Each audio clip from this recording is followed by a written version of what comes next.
2025년 6월 24일 화요일 새벽 기도입니다. 오늘 말씀은 시편 17편 1절에서 5절, 시편 17편 1절에서 5절입니다. 말씀의 제목은 거짓되지 아니한 입술을 되겠습니다.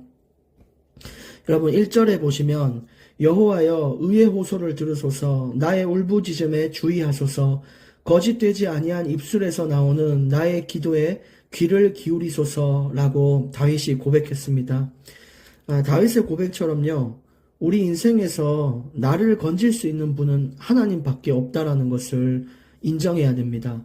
다윗 역시 많은 경험도 사용해보고 능력도 써보고 이런 왕의 자리로서의 행함도 있었지만 결국 그것은 다 헛되고 하나님께 피하는 것이 진짜 피난처라는 것을 겪었던 그 왕의 자리에 있었던 다윗의 고백인 겁니다.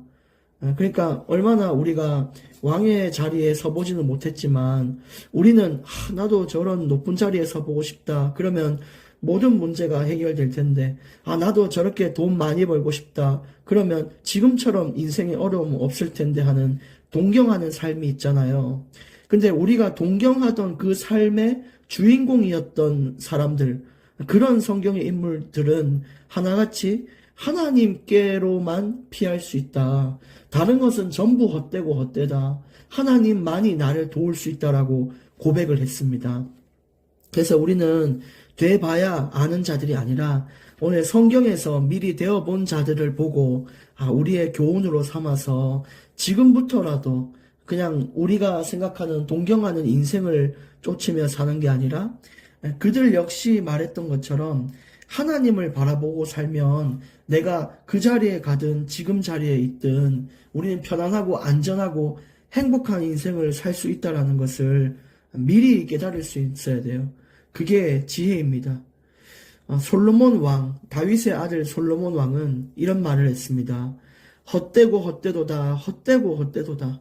그 가질 만큼 가져본 왕이요, 싸울 만큼 싸워보고 인생의 최고의 잃어볼 것을 잃어볼 그 왕이 얘기했던 것이 전부 헛되다는 거예요. 다 가지고 높은 자리에 올라서면은 기쁨이 있을 것처럼 보이죠? 기쁨 없습니다. 그게 구원이라고 여기는 사람이 있어요.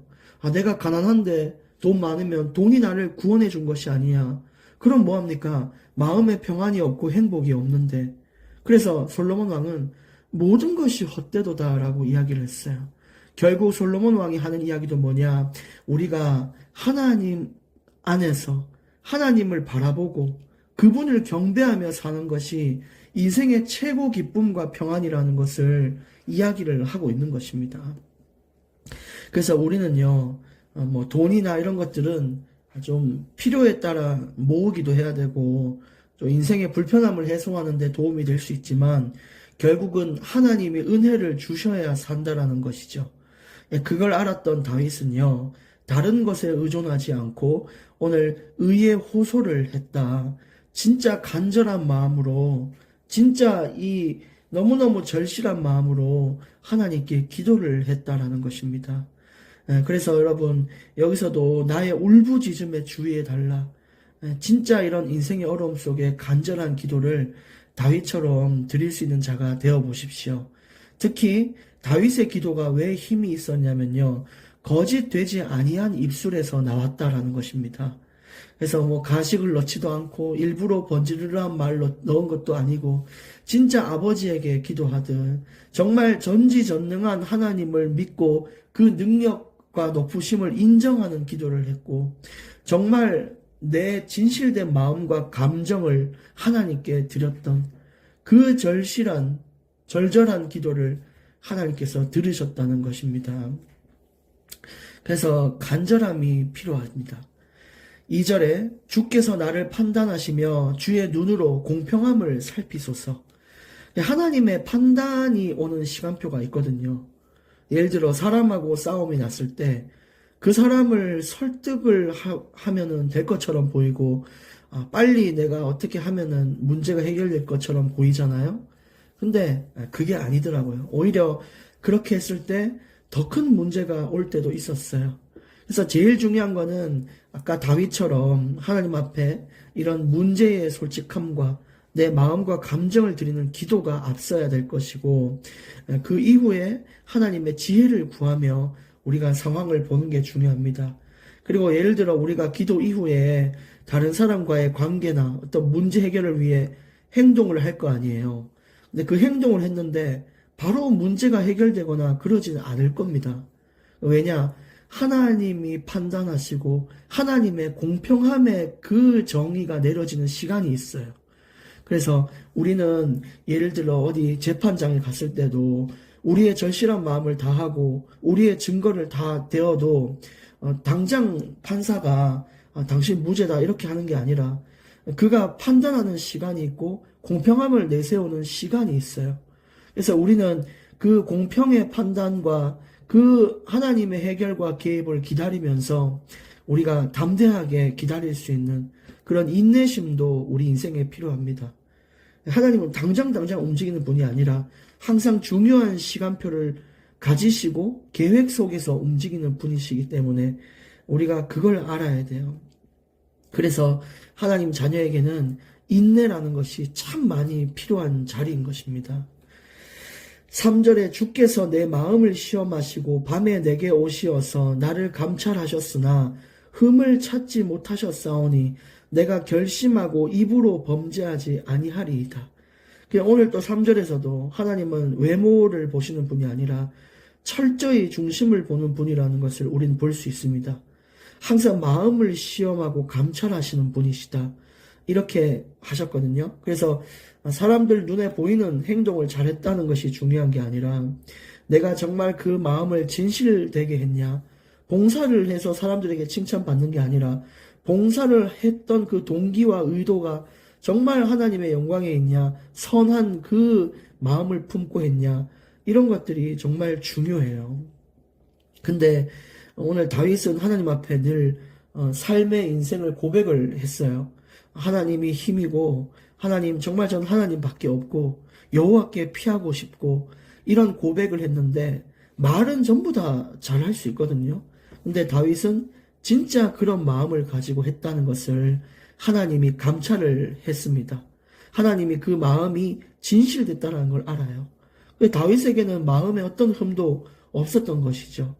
그리고 더 중요한 것은 진실된 마음을 입으로 고백했다는 것인데 원래 사람들은 기쁠 때는 사람들한테 잘해주고 자기 마음이 좀 괜찮으면은 별로 불신앙의 말을 하지 않습니다.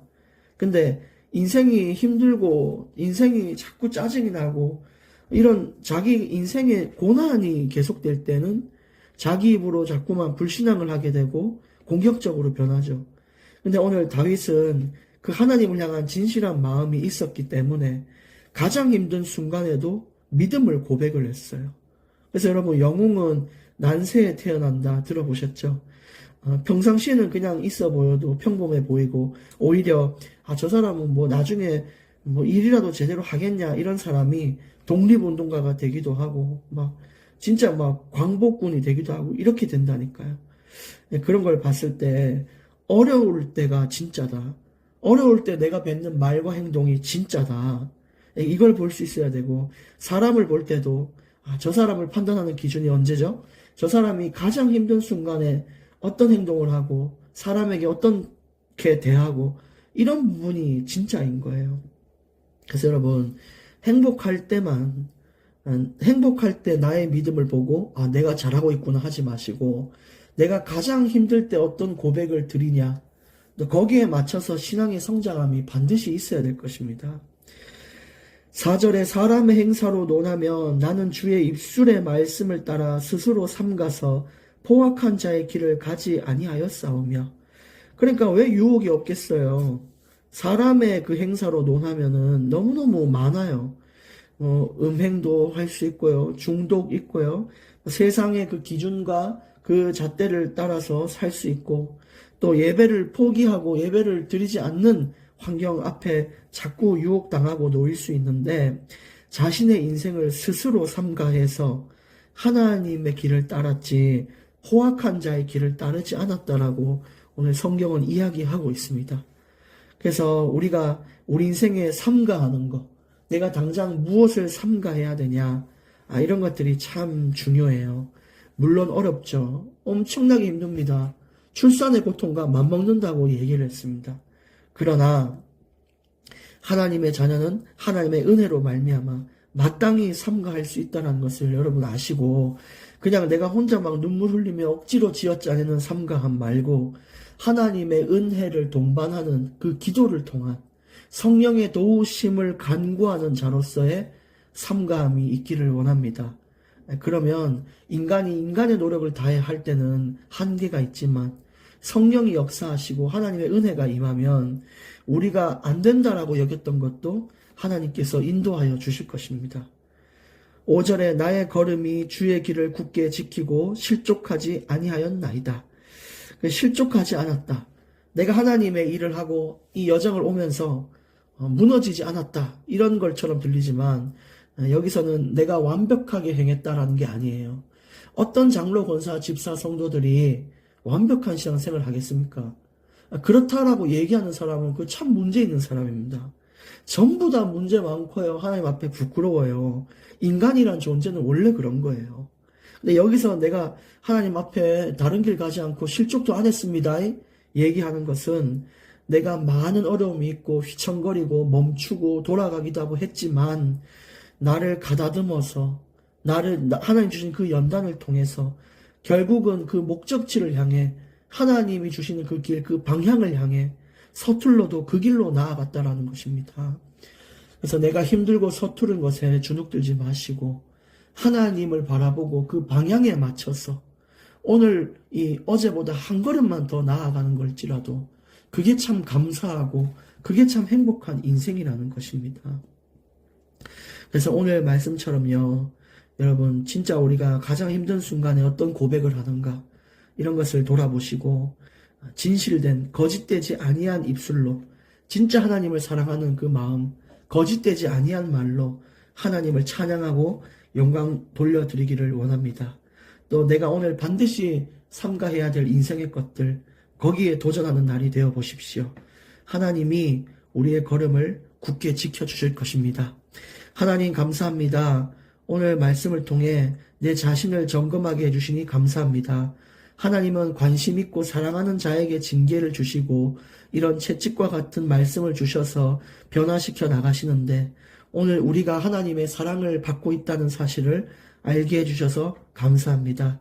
우리가 비록 완벽하진 않지만 늘 하나님을 향해 나아가도록 애쓰는 자가 되게 하시고 내 마음과 또 내 고백이 정말 진실되게 주님의 영광이 될 수 있도록 우리의 마음과 생각과 또 우리 심령 가운데에 주께서 임재하여 주시옵소서.